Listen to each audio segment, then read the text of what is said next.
Welcome, Terrilynn Dubreuil, TravelingArtista. I'm going to share about a couple portraits I've done recently. As Robert Henry says, the people I like to paint are my people, whoever they may be, wherever they may exist. But wherever I find them, my interest is awakened and my impulse immediately is to tell about them through my own language, painting in color. The first portrait is from a photo of my granddaughter as she was listening to music and totally immersed, looking at me, but really not aware of me, but only the music. I started by getting the proportions and the relationships right through the sketching, and then started blocking in color with pan pastels. You can see this on the background and the hair especially, but also in the face. I'm always conscious of building up three-dimensional form as I move along. You want that solid sculptural feeling even though it's on a two-dimensional surface. Here, paying attention to values to portray light and dark throughout the painting. Once the basic elements were in, I double-checked to make sure everything was working overall with everything else.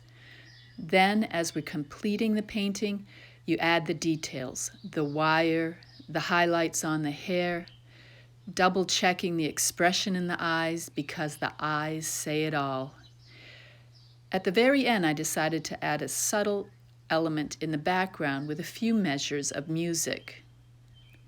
This is the completed painting. I call it Beguiled because that's what I feel she was with the music, totally immersed and absorbed.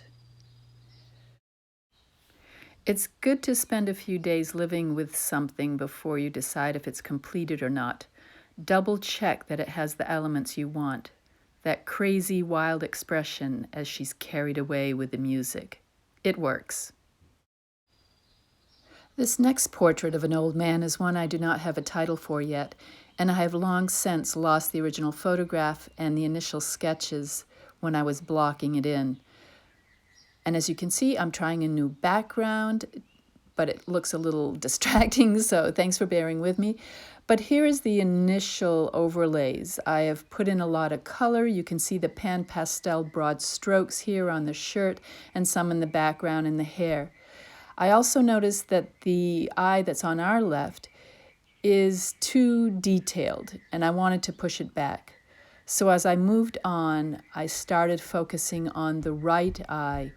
That was the primary focus. And then the secondary, of course, is his beautiful beard. Here you can see that eye worked out as I was hoping. It is poignant. It is content with life. It has been through suffering.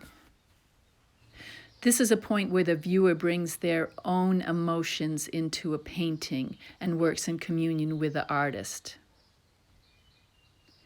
Here are the two paintings together.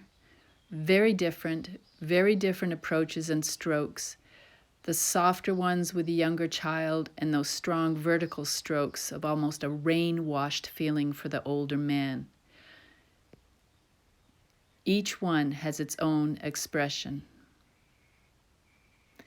I hope you've enjoyed these two recaps. I wanted to share them with you, and from now on I will try to do better to take you through the whole process.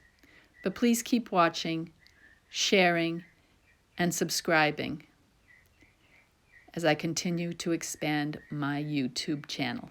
Thank you.